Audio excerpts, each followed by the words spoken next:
Hello Scorpio, I'm Lou from Empress Blue and welcome to your May 2023 reading.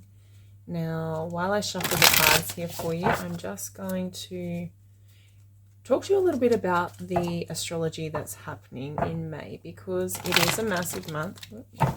It is a massive month, and just like April was a massive month, this is going to be a continuation. We're going to be continuing a lot of that massive energy that happened in April. And specifically for you, Scorpio, it is Taurus season, and that activates your 7th house. But this Taurus season is a little different to most other Taurus seasons because there's so much activity happening over there in Taurus. We've got the Mercury retrograde, which began on April the 21st, and that will continue until May 15. So for the first half of the month, we've got Mercury retrograde in your opposite sign of Taurus. And then we've got we've had the North Node and Uranus there for a long time. But as the sun comes through, it will be activating that, triggering those transits as well. And then on May the 17th, we have Jupiter moving into Taurus, beginning a whole new cycle there. So that's a new chapter opening up. And then, as if that isn't enough, we also have the eclipses. We're in eclipse season right now, and on May the 6th, we have a lunar eclipse in your own sign, Scorpio, so activating you, but opposing all of that energy over in Taurus. So what happens when we have a lot of energy over on the other side of the chart from us is, one, is very opposing energy. So it's strong, it feels, it can feel very uncomfortable. But also what it does is it shines a massive spotlight on us. So on you, it's shining a massive spotlight on you, on who you are, on your identity, on how you project yourself out into the world. You can't hide from that right now. It's like people are seeing you very clearly right now, and you're being asked to walk your talk. You're being asked to even to be authentic, to be who you really are. And anywhere that you need to improve yourself or need to work on yourself, that's going to be highlighted through this really strong activation of the 7th house throughout May. Right, so let's get some oracle cards as well. So this is all about, relationships. It's about most of you will be experiencing this in your love life, in your partnerships, in your marriages. It can be an open enemy. It can be someone you're in a battle with, someone you could even be in a legal dispute with. And the sun, and we have knowledge. It can also be a business partner or someone that you work with on a one-on-one capacity, clients, someone very important in your life. So that all those kinds of connections are highlighted when the 7th house is activated so strongly. Self-nurture, totally. Yeah, so it's a really powerful time that you just need to take care of yourself and express your truth, exactly what I've been talking about. So I'm just going to start with, I see 1, 2, 3 5s here. Okay, so there's 5 5s. The bottom of the deck is the 5 of Cups. Okay, so grief, sadness, loss, that's what's sort of underlying all of this.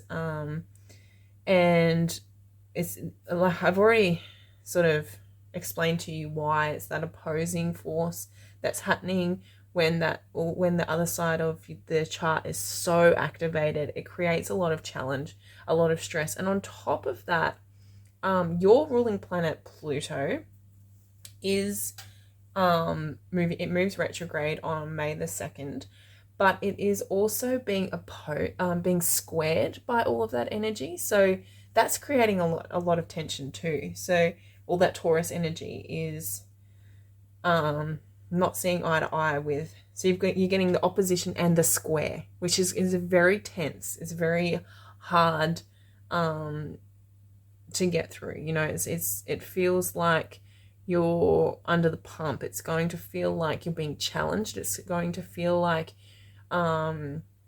you're being criticized. It can feel like a very critical, you know, there could be a lot of conflict that you're dealing with. And with that Mercury retrograde in the 7th house in the first 2 weeks of May, and that was already happening throughout April as well, that could have bring a lot of miscommunications, a lot of misunderstandings in your relationship. So there could be a lot of conflicts, a lot of arguments, a lot of fights within your relationships is what I'm seeing, as well with the 5 of Wands in the environment.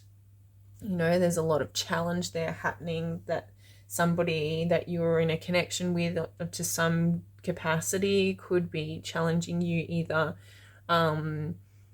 like in a competitive way. You know, it could be a business person and they're trying to compete with you, or it could be in your relationship, the power and the balance is off and there's the competitiveness coming through, or just, you know, standing all over you, trying to walk all over you. And what I can see with the 5 of Coins in the position that you're coming through with is that it's causing you to feel very down on yourself, to feel rejected. It's like there's this really strong energy of rejection with these 5s here, of this abandonment. And what I'm hearing is that it's important for you right now, Scorpio, to make sure that you don't abandon yourself, no matter what's going on in your relationships or with the people around you, to make sure that you're not abandoning yourself, and to do that through nurturing yourself, taking care of your own needs, you know, speaking your truth, speaking what you need to say, making sure that, you know, if you're feeling a certain way, that you express that and don't just hold it in, because that is a form of abandonment. Often we don't realize that, you know, when we bite our tongue, when we're not honest or vulnerable, you know, when we're not truthful in our expression, you know, so we tell people we don't really care, or they didn't really hurt us, or, you know, something like that. That's a form of self-abandonment, and that's what I'm seeing you coming into this reading with that 5 of Coins. So it's important, as a way of nurturing yourself, is that you speak your truth and own those feelings and speak them, which will be really hard. I'm not going to lie. It's going to be really difficult while Mercury is in retrograde until the 15th of May. So if you feel like you can't speak your emotions without becoming too overly emotional, or without saying the wrong thing or blowing up or something like that, maybe just take some time out for the first part of May. Take that time to nurture yourself, to get your thoughts together, to get some clarity together, and then come together with your person or the other person involved, and express it in a clear way, because they really do want to work with you. The 3 of Coins and the 3 of Cups here, they really do want to come together with you and make this work just as much as you. But when Mercury is in retrograde, everything gets confusing, everything gets misunderstood, and people, there's just people hear things in a way that you didn't mean it, and it just communication's hard when Mercury is in retrograde. So take that time out and resolve the problems at the end of the month, if you can do that. With your ruling planet Pluto in retrograde as well, you know, that's a good time to take that internal deep dive. And we're opening up the reading with the Hierophant, which is that Taurus energy. So, I mean, that's just really signifying to me how powerful that energy is. And if you notice, Taurus as well, the Hierophant, is the 5 energy as well. So that challenge. So it's like you're getting challenged from every angle, is what I'm seeing, is that it's almost like it's coming at you from every angle, but there is hope, you know, there's star, this is about healing, and that's what this has always been about. You've had the North Node and Uranus in your 8th house. So Uranus has been there since 2018. Sorry, in your 7th house since 2018. The North Node's been in there since the start of 2022. So you've had this a long time to revolutionize your connections and how you relate to other people, how you communicate with them, how you feel about them, how you feel about yourself in that situation, in that relationship. You know, there's been a lot of sudden changes, and there's been a lot of destined connections and destined coming together, like fate's brought you together, and it's all for the purpose of your own healing. The star, you've been guided towards doing very deep level of healing, and your belief system, 5 of coins, your how you connect with other people, 3 of cups. You know, it's about, you've also done a lot of learning. This knowledge cards come out here, so you've done a lot of learning about, particularly about your communication, Queen of Swords. So how you communicate with others, and how you express yourself, and how you express your truth, and that's how you project yourself. So that eclipse that's happening at the start of the month, there's an eclipse happening in your own sign on May the 6th, and that's activating your 1st house, which is opposing all that energy in Taurus. Now that eclipse is one of the last eclipses of this cycle of eclipses that began in November 2021. So for pretty much a year and a half, we've had these eclipses that have been activating your 1st house and your 7th house. That continuum between you, how you identify with yourself, and what you identify with, and how you project that into the world and relate to other people. So there's been a lot of shifting happening with that for a long time, Scorpio. This isn't a new lesson. It's just like that it's all coming together into like a climax this month, and not a very pleasant one for you. You know, it's a challenging one, but again, it's about the healing, the star. So those eclipses, the one that we have on the 6th of May is the second last one, and it is the last one that will happen in your own sign, which is about your identity and about how you're relating to other people. And it's created a lot of healing. This is the time when you integrate the lessons, the healing lessons, and embody what you have learned over the last 18 months, you know, and really come through to us into a new space, sort of blossom out into a new space where you can connect on this really wholesome, wholeheartedly with other people. And to be able to connect with people in a 3 of Cups way means that you are able to be vulnerable, safely vulnerable with other people, so that you can be seen and they can be seen, and you can be joyful about it. So the 3 of Cups energy is a lot of joy. There's a lot of joy here, despite the heavy energy of the astrology. You know, 3 of Cups brings a lot of joy and a lot of light-hearted, childlike playful interactions with other people. So that's beautiful, and that's coming with this 9 of Cups as well. So this is what you've been calling in for. This is what you've been calling towards you, wanting to come towards you. You've really desired this, and you will appreciate it when it comes, because you've gone through so much challenge. When you see and recognize your tribe, this is really calling your tribe to you. When you recognize those people, you really appreciate them, Scorpio. And that's a beautiful place to be. And they really appreciate you as well. And it's like that this person, there's a person, or the Knight of Wands, I'm feeling like that is somebody else. I don't feel like that's your energy. The Knight of Wands is a person that's coming towards you. This person's very dynamic. They're very enthusiastic. They're passionate. They're energized, and they feel very inspirational to me. You know, I'm really drawn here to the eye on the top of their head. It's like they're they're coming through really clearly. They've got something really clear to say to you. They're sort of reflecting back to you a lot of what source is trying to tell you. So they're going to be really good for your growth and for your healing. So there's somebody who has been, that is that destined north node fate that I'm talking about. They've come to help you to level up, to ascend.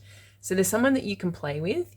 You can be very playful with this person and or group of people, in like that energetic kind of ways. What I'm talking about is like you can play energetically with them and practice all these skills that you've learned, these communication skills, and put it to the test, because this person is not very serious. He's not the Knight of Wands. He's passionate and fiery, but he's not too serious. So you can practice, and he's not going to, if you don't do so well, he's not going to get upset, or she's not going to get too upset about it. They're more lighthearted than that. They're not the kind of people that are going to take you too seriously. And we've got the Queen of Swords as well. So I'm seeing this is like that Mercury retrograde, and then when Mercury shifts into the forward motion, and as it begins to build up speed and move forward again in the second half of May, that's when your communication can really start. You'll be on point, and you can get your point across really clearly and effectively. And I think that you will notice, as challenging as probably the first part of the month is, the second half of the month you'll have really awesome conversations, really awesome connections with people, and that will bring you closer and more together. So in the second half of the month, you'll feel like, as you're going into this month, you may feel really disconnected from other people, but then as you close out the month, you'll be feeling really connected, is what I'm hearing.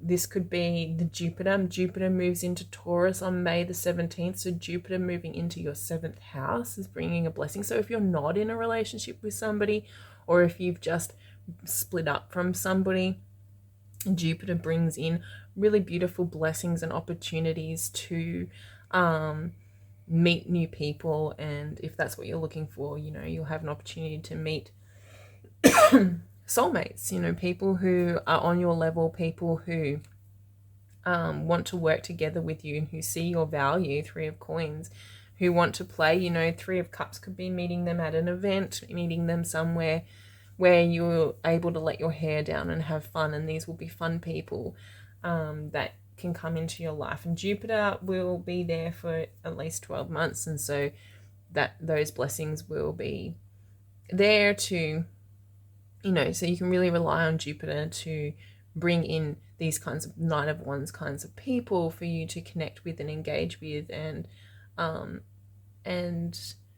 develop deep bonds with these people. 7th house is really deep bonds. We've got the Lovers card underneath this. This could be a new love coming in very, very easily. It could be a new love coming in, or the continuation of something with somebody that you love.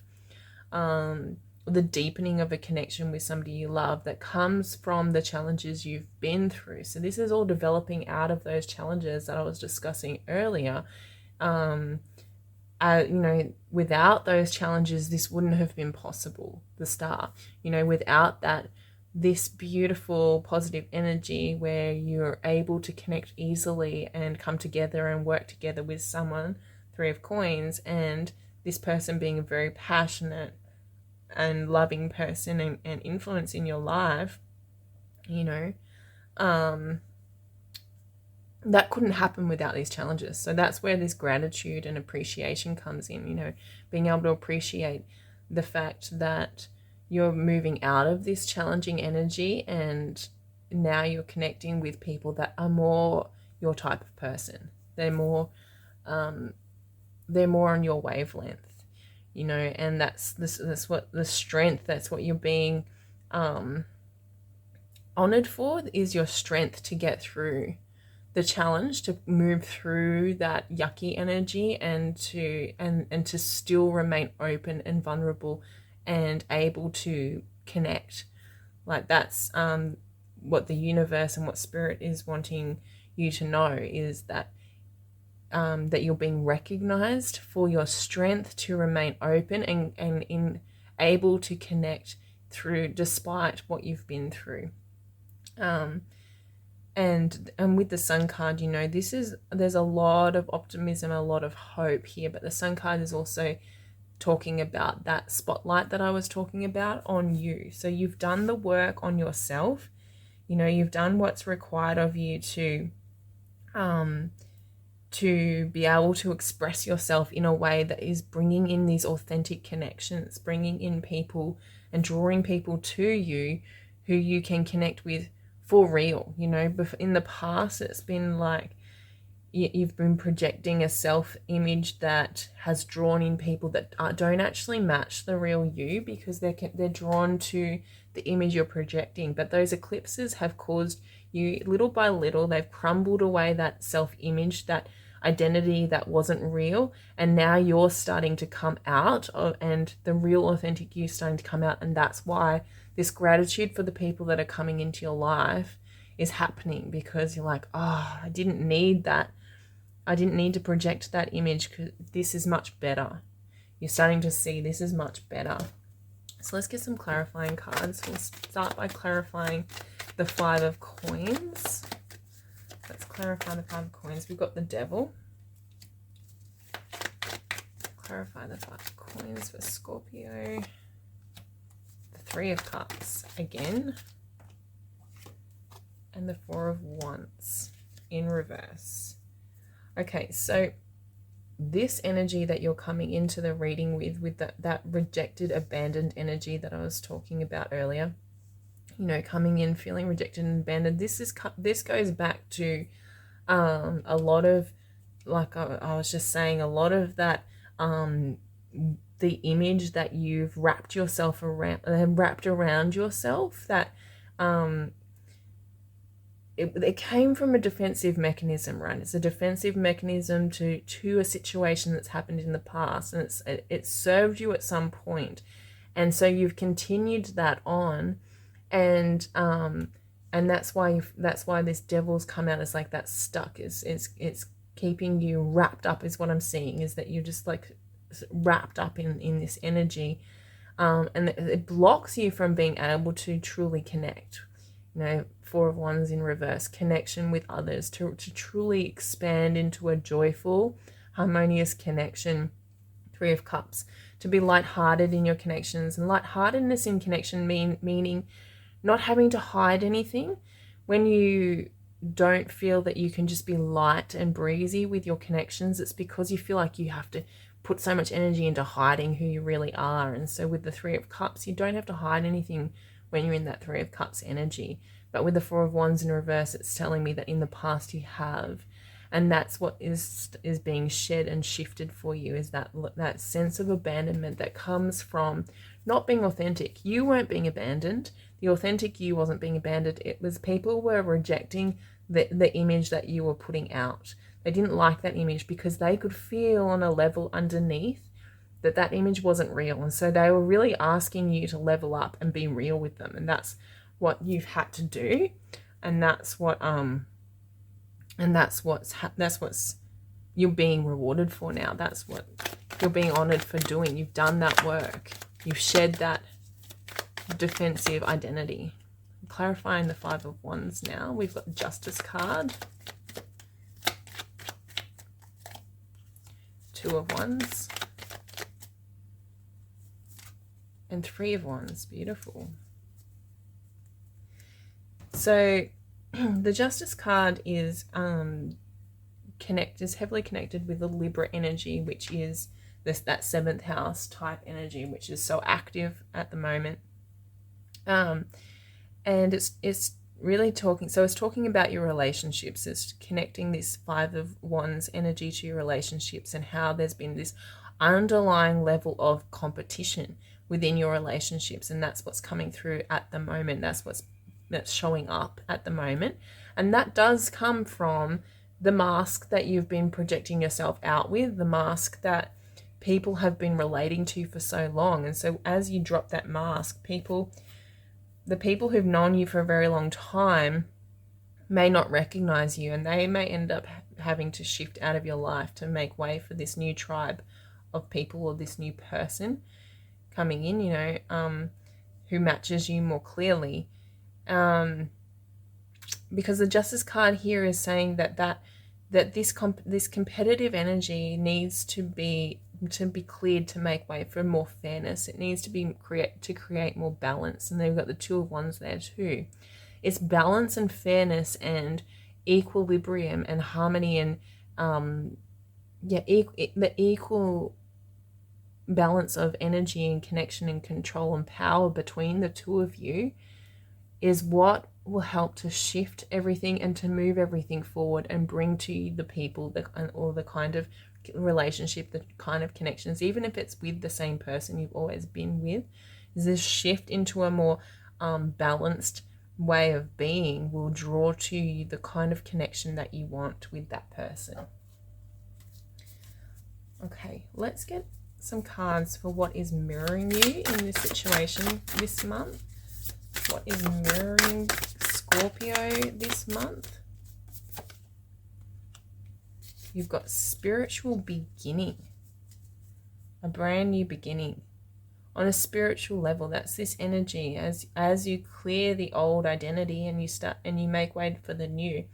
And so this eclipse on May the 6th is the second last one out of that cycle. And the last one will be in Taurus again in October. So that will close that cycle, and then we can put that away and move on to the new cycle of eclipses. And that did begin last month.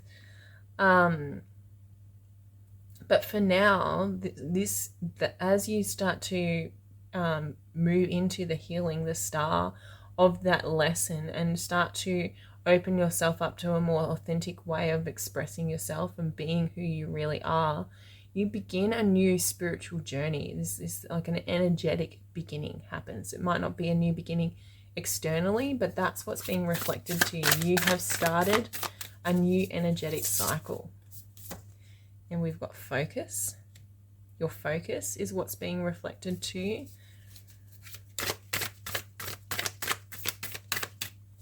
And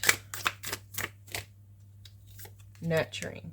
I like that here with the self-nurturing card. So people are only going to treat you the way you treat yourself, right? So that's because people in our relationships can only be the same way with us as how we are ourselves. And so as you move into that nurturing and loving yourself, which is being honest and true to who you are at the core, as you do that, that will be reflected back to you in your environment. And what I'm seeing as well is that this has been a heavy focus for you for a long time. And that, that's indicative of like the Uranus cycle, the North Node cycle. And then as Jupiter comes in at the end of May, that's going to continue this cycle for a long time on. So what's happening is you focused your awareness on this for so long, and now the environment is reflecting back to you what you're focused on.